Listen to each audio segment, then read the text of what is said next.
Okay, this video, when I get rid of Cam Studio, this video is going to show you how to create tracks and then get your sprites to follow these tracks. And I'm going to show you, there's a loads of ways in which you can see you can create tracks, and you should have seen these if you've had a look at the high score Sega menu thing. But I'm going to show you quite a nice simple one that just you make a route through a level, and then we get the sprite to follow it using straight lines, or we make a curved route using the same control points. Right, so let's begin where we create this. So set up tasks, where we create our menus, create our tile maps. You might have saving and loading going on here as well. We'll create our tracks before we do our tile maps and our menus. Okay, so I'm just going to say in setup tasks, create tracks. I'm going to create this subroutine. So I'm in the startup.cs file. Okay. Now, in order to create tracks based on control points, so I'm gonna if you watch me.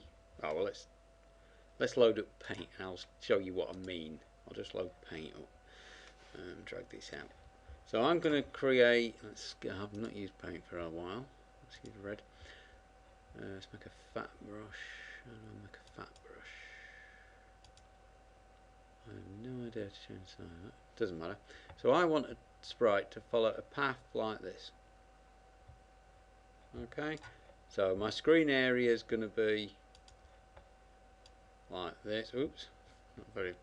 Screen area is going to be that. So it's going to start off screen. It's going to follow this path. And I can do this by creating control points. So that'll be a control point. That'll be a control point. That one. That one. That one, and this one off screen.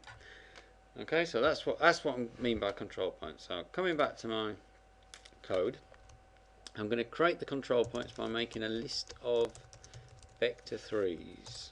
Okay, called points. Okay, so that's going to hold all my control points. So to add my points, first of all I need to say points equals new list vector 3. Notice I used the picker for that to make it easy. And then I'm going to add my points. So I'm going to say points.add, and my first one I want to be off screen. So I'm going to say new vector 3 minus 100, so the X is off the screen, but at about 100 pixels from the top. Z I'm not bothered about. Okay, so I'm going to add a few more control points. So I'm going to copy and paste that.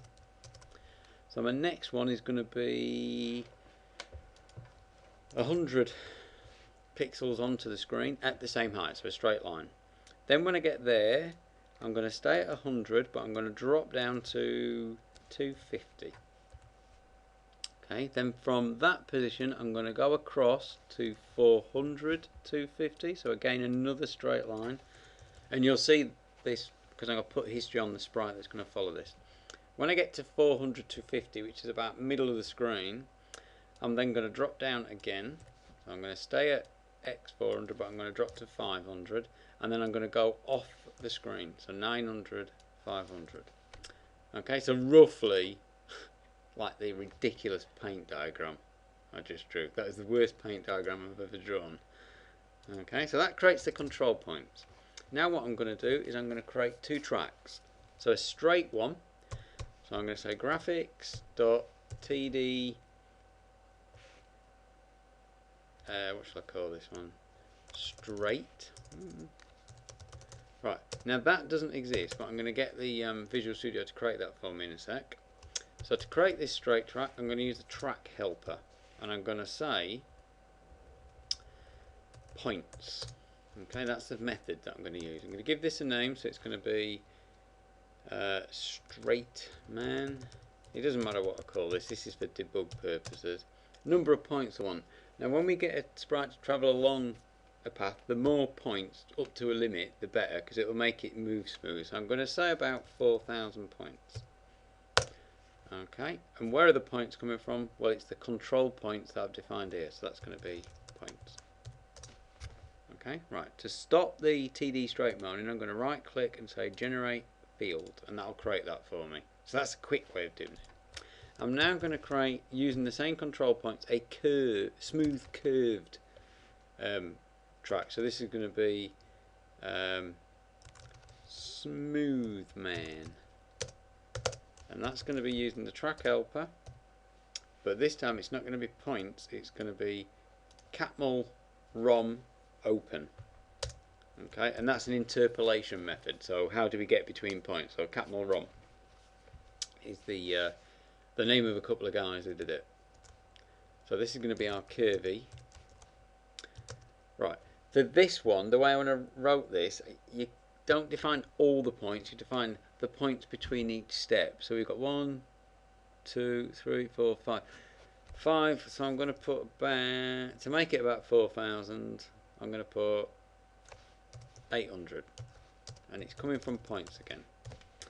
Okay, so hopefully 8 times about 5 is 4,000.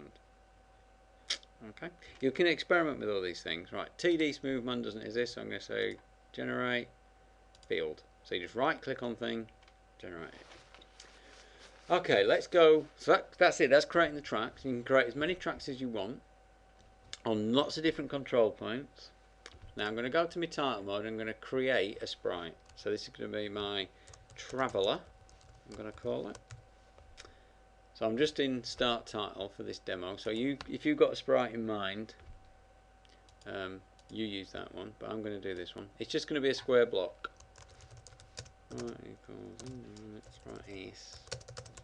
Right, I'm using the latest version of the engine, so I can do add sprite in one line like that. So it gives me a sprite, creates it and gives me it. I'm then going to define the frame for it, and the frame is just going to be the engine manager's big texture that's got a 50 by 50 rectangle. Okay. Right, I don't have to set a position because the position is going to be the track, but I do need to initialize the track system. Then I can add these 2 tracks I made. So I can say track dot add track, and then I just need to put the name of it. So I had TD, it was straight. And the other one, I did have some other tracks defined, but these are the ones I've just created for this video. Graphics.td smooth man, wasn't it? Okay, so that sets up that sprite to use those 2 tracks. I now need to tell it how to travel along those tracks. So I say s.track travel with speed tries to estimate a pixels per second. Okay, so it asks me what I want to do when I get to the end. So when I get to the end of the first track, I want to go down the second track, and I want to keep doing that. So my end of track action is going to be next. What track do I want to start with? Well, because it's a list, we're going to start with track 0, which is TD straight. And the speed, I'm going to travel at 150 pixels per second, as best as we can estimate it. Alright. Right, so that we can see this track, we're going to turn a bit of history on. So we're going to say history depth equals, I'm going to put 250 on there. Right, now let's have 150 positions, that'll do. I'm also going to set that to sample, so history show twice a second, so not often, so it's not going to be a nice smooth line. Okay. What I'm also going to do is I'm going to rotate the sprite in the direction that it's moving. So I'm going to use my update handler for this. So s.onUpdate equals turn me, I'm going to call it. Okay, so that's going to be a subroutine I create just below. So I'm going to say void turn me. It has a parameter that accepts a sprite, because what happens is when the engine updates this traveller sprite, it'll look to see if there's an update set. And because we've said run this subroutine, that's what the engine will do. So in order for us to work with the sprite, it passes as the sprite. And all we're going to do is use the rotation helper, and we're going to say face my movement, and that's what you need to do when you're going down a track. So the sprite we want to move is that. The direction accuracy is free, so it rotates exactly in the direction it's moving. Set false for the include Z, because we're not doing 3D stuff, and the additional angle, just going to set that to 0. Okay. What I'm also going to do, so we can see this a little bit easier, I'm going to set what we call a track end of track action. So that's s.track on end of track, and I'm going to say change colour. Alright, so that's another sprite handler. So I'm going to say just below the traveller subroutine, change col sprite s, and I'm just going to pick a random colour. So I'm going to say s.wash equals, from the colour helper, on the colour helper I've got a list of arcade colours, and I was going to say r.next 07. That'll pick me an arcade colour. So that's the standard like primary and secondary colours. So I'm red, green, blue, magenta, yellow, cyan, okay, and white. I'm not picking black because I've got a black background. That would be, I've put an 8 to pick black, but I'm not going to do that. Okay, so that will run, this change colour one will run every time it changes track. So as it's finished the straight one, it'll change colour. When it finishes the smooth one, it'll change colour. That is all there is to it. So these are just like some fancy bits. So you'll see the difference. So it's run and it's going to follow the straight track first. Okay, so if we watch this, hopefully it'll run. There you go, there it's going along the straight track.